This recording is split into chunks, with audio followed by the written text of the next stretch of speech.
Hello everyone, আসসালামু আলাইকুম। এই তো প্রতিদিনের মতন চলে আসলাম আরো একটি নতুন ব্লগ নিয়ে। এই তো সকালে ঘুম থেকে উঠেই রান্নাঘরে চলে আসলাম সকালে নাস্তাটা বানানোর জন্য। আর যেহেতু রেডিমেড পরোটা বেশি ঝামেলা নেই, শুধু ভাজলেই হয়ে যাবে। আর আজকে বড় মেয়ের স্কুল বন্ধ, এজন্য বড় মেয়েও বাসায় আছে আর ছোট মেয়েও ঘুমায় আছে। দুই মেয়ে ঘুমায় আছে। ভাবলাম এখন উঠেই সকালে নাস্তাটা বানাই নেই। আমি তো এক চুলায় চা বসাই দিছি আর এক চুলায় হচ্ছে পরোটাগুলা ভেজে নিতেছি। এই তো এখানে যে পরোটা ভেজে নিতেছি আর আমার বড় মেয়ে এই রেডিমেড পরোটা অনেক পছন্দ করে আর ছোট মেয়ে তেমন একটা খেতে চায় না, ও আবার নুডলসটা অনেক পছন্দ করে। যাই হোক, দেখি যদি পরোটা খায় তাহলে ওকে আর নুডলস রান্না করে দেব না, আর যদি পরোটা না খায় তাহলে ঘুম থেকে উঠলেই ওকে নুডলসটা বানাই দিব। আর এদিকে চা তো হয়ে গেছে, আমি চাটা এখন চা পাতা দিয়ে চিনি দিয়ে নামাই নিব। আর এখন এই যে পরোটাগুলো ভেজে নিতেছি। আর এই তো এখানে আমি চা আর হচ্ছে একটা পরোটা আমার শ্বশুর আর শাশুড়িকে দিয়ে আসবো, এরপর আমরা নাস্তাটা করে নেব। আর সকালে আমরা তো রাত দেরি করে ঘুমানো হয়, এজন্য সকালে তেমন একটা খিদা লাগে না, একটু চা পরোটা বা বিস্কিট চা খেলেই হয়ে যায়। আর সকালে নাস্তা তেমন একটা করা লাগে না। যাই হোক, এরপরে যে আমি চা নিয়েছি আর একটু পরোটা নিয়েছি। আর আমার বড় মেয়েকেও হচ্ছে চিনি পরোটা অনেক পছন্দ করে, ওকে চিনি দিয়ে পরোটা ভেজে দিছি, ও খেয়ে নিতেছে আর আমি একটু চা দিয়ে পরোটা খেয়ে নিলাম। এরপরে যে নাস্তা শেষ করে এখন রান্নাঘরে চলে আসলাম দুপুরে রান্নার জন্য।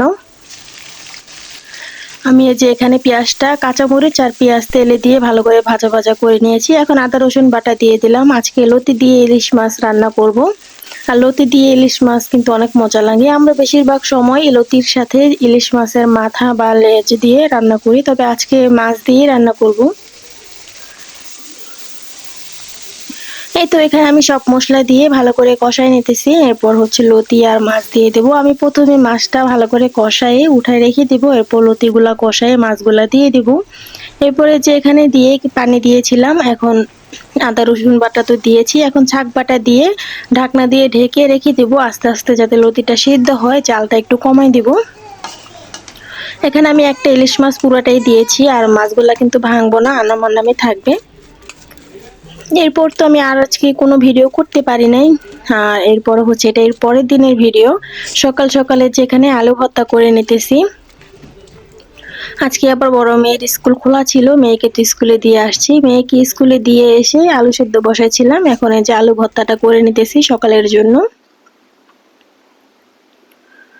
এরপরে যে মারিয়ামের দাদা গতকাল রাত্রে ওদের জন্য যে অনেকগুলা প্যান্ট টাইস নিয়ে আসছিল, সেগুলাই এখন এই যে মেয়েদেরকে ভিডিও করে রেখেছিলাম, সেগুলাই এখন অ্যাড করে দিয়েছি। এটা ছিল গতকাল রাত্রের ভিডিও। অনেকগুলা প্যান্ট ছিল, দুই মেয়ের জন্য অনেকগুলা জামা কাপড় নিয়ে আসছে। সেগুলো আমার মেয়েরা তো নতুন নতুন জামা কাপড় পেলে অনেক খুশি হয়ে যায়, মানে প্রত্যেকটা প্যান্ট পরতেছে আর দেখতেছে। যাই হোক, এরপরে যে দুপুরের জন্য আমি এখানে তরকারি কেটে নিতেছি, আলু দিয়ে ডাটা দিয়ে আজকে পাঙ্গাস মাছ রান্না করব। সকালের জন্য তো চা বসাই দিলাম, চা তো লাগবেই, চা না খেলে ভালো লাগে না, একটা অভ্যাস হয়ে গেছে। আর চা কেমন জানি খেলে ভালো লাগে আর না খেলে জানি ভালো লাগে না। যাই হোক, এই যে এখানে চাটা বসাই দিছি, আজকে হচ্ছে দুধ চা বানাবো। গতকালকে তো রং চা বানাইছিলাম, এজন্য ভাবলাম আজকে একটু দুধ চা বানাই। আর বড় মেয়েকে তো এখন স্কুলে দিয়ে আসছি, এসে যে রান্নাগুলো করে নিতেছি। স্কুলে দিয়ে আসার পর 3 ঘন্টার মতন সময় থাকে, এই 2-3 ঘন্টায় আমি অনেকখানি রান্না করে নিতে পারি। তারপর মেয়েকে স্কুল থেকে নিয়ে আইসা বাকি রান্নাটুক শেষ করে নেই। আর আগে তো বড় মেয়েকে স্কুলে দিয়ে বসেই থাকতে হইতো, মানে ও কান্নাকাটি করতো, একটু পর পরে ক্লাসরুম থেকে বের হয়ে যেত। এখন ভালো করে বুঝিয়ে বলার পর এখন মেয়ে আর ক্লাসরুম থেকে বের হয় না, মাঝে মধ্যে বের হয়, তবে আবার চলে যায় যখন দেখে যে আম্মু আসে নাই। এখন আর কান্নাকাটি করে না। যাই হোক, এরপরে যে ছোট মেয়ের জন্য একটা পরোটা ভেজে নিতেছি, ঘি দিয়ে ভেজে নেব আজকের পরোটাটা। ছোট মেয়েকে তো ঘি দিয়ে পরোটা ভেজে দিলে খায় মাশাআল্লাহ, তবে আমি ভাবছিলাম যে বড় মেয়েও খাবে, ও আবার দুধ কোনো মতে পছন্দ করে না। তবে বড় মেয়ের জন্য একটা পরোটা ভেজে রেখেছিলাম, ও খায় নেকার, যেহেতু ঘি দিয়ে ভাজছিলাম এজন্য। ও দুধ জাতীয় কোনো কিছুই পছন্দ করে না। যাই হোক, এরপরে যে এখানে ছোট মেয়েকে তো খাইয়ে দিছি ঘুম থেকে ওঠার পর। এখন এই যে দুপুরে রান্নার জন্য রান্নাঘরে চলে আসলাম। আজকে হচ্ছে আলু দিয়ে ডাঁটা দিয়ে পাঙ্গাস মাছ রান্না করব, সাথে পোয়া মাছও রান্না করব। দুই পদের মাছ রান্না করতে হইতেছে, কারণ পোয়া মাছ আবার ম্যাডামের বাবা খায় না, একেবারেই খায় না, সে পোয়া মাছের তরকারিও খাবে না। এই জন্য ভাবলাম যে আমাদের সবার জন্যই পাঙ্গাস মাছ রান্না করি, আর পোয়া মাছটা আমার শ্বশুরের আবার পছন্দ। এই যে এখানে আমি অল্প পোয়া মাছ রান্না করে নিতেছি আমার শ্বশুরের জন্যই। আমি এখানে আলু দিয়ে ডাঁটা দিয়ে পোয়া মাছটা একদম পোড়া পোড়া করে রান্না করব। আর এই মাছটা কিন্তু আমি হাতে মেখে বসাই দিছি। আর এদিকে যে ভাতটাও বসাই দিছি, ভাতটাও হয়ে যাবে। তারপরে যে ভাত আর পোয়া মাছ তো হয়ে গেছে, আমি নামাইয়ে তারপর এখন পাঙ্গাস মাছটা বসাই নিতেছি। আমি এখানে মাছটা ভালো করে ধুয়ে হলুদ লবণ দিয়ে তারপর এখানে ভাজতে দিলাম। আর যেহেতু গ্যাস কম, সকাল সকাল দুই চুলায় রান্না করা যায়, তবে দুপুরের দিকে আর দুই চুলায় রান্না করা যায় না গ্যাসের জন্য, একটা চুলার মধ্যেই রান্না করতে হয়।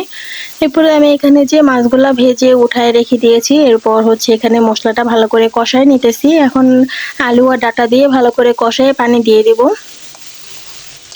আর আমার কাছে পাঙ্গাস মাছটা অনেক পছন্দ, আমার অনেক ভালো লাগে পাঙ্গাস মাছ খেতে। হয়তো বা অনেকের পছন্দ না বা অনেকের ভালো লাগে না, তবে আমার কাছে অনেক ভালো লাগে।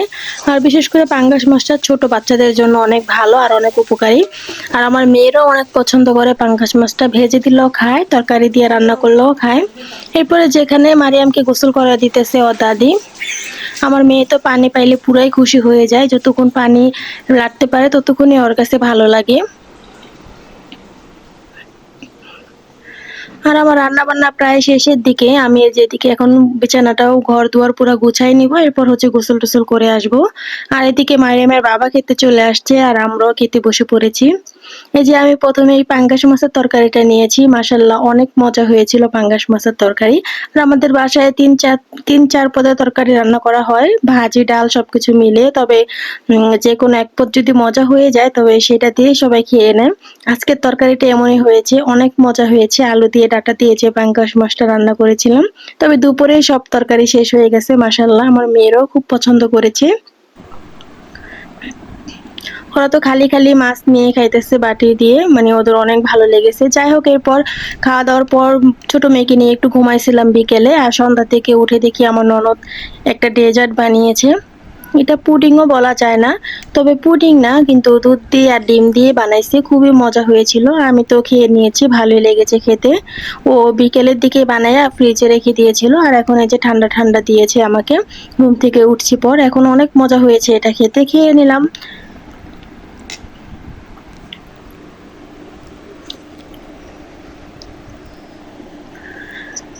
এই তো, আর এই যে ছোট মেয়ে আমার সাথে ঘুমাইছিল, ও আবার ঘুম থেকে উঠে গিয়েছিল, আমি আবার কোলে নিয়েছি, আবার ঘুমাই গেছে।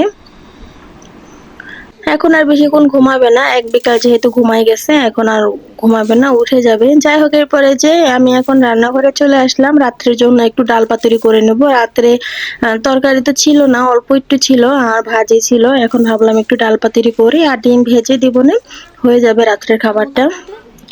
এই তো এখানে আমি এই যে ডাল নিতেছি, ডাল পাতুরি করব। আর আমার ছোট মেয়ে সে উঠে গেছে, উঠে হচ্ছে ওকে গুঁড়া দুধ দিয়েছিলাম, সেটা খেয়ে একদম পুরো মুখ মেখে ফেলছে। যাই হোক, আমার মেয়ে এদিকে দাঁড়ায় আছে আর আমি হচ্ছে এদিকে যে ডালটা ধুয়ে তারপর হচ্ছে হাতে মেখে বসাই দিব। আমার বড় মেয়ে যত কিছু রান্না করি না কেন, মাছ মাংস, ও ডাল না হলে ওর হয় না, ও ডালটা অনেক পছন্দ করে। ডাল ছাড়া পেট ভরে ভাত খেতে পারে না। এজন্য ওর জন্য প্রতিদিন ডাল রান্না করতে হয়, দুপুরে না রান্না করলেও রাত্রে রান্না করতেই হবে। এই তো আমি এখানে পেঁয়াজ, কাঁচামরিচ, হলুদ, আদা রসুন বাটা দিয়ে তেল দিয়ে তারপরে যে মেখে পানি দিয়েছি, আর একটু পানি দিয়ে তারপর বসাই দিব। এরপর আমার মেয়েরা দাদির সাথে দোকানে চলে গিয়েছিল, তারপরে যে দোকান থেকে আসছে, আসার সময় আমাদের জন্য পিৎজা নিয়ে আসছে। গতকালকে পিৎজা খেয়েছিলাম। এখন প্রতিদিনই, যেহেতু ও দাদার দোকানের সামনে একটা বেকারি দোকান হয়েছে, এখন প্রতিদিনই আমাদের জন্য কিছু না কিছু নিয়ে আসে।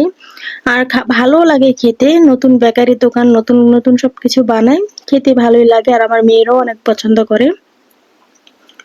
ওরা তো দোকানে গেলে ওদের তো খাবার আছে, ওরা তো অনেক কিছুই খেয়ে আসে।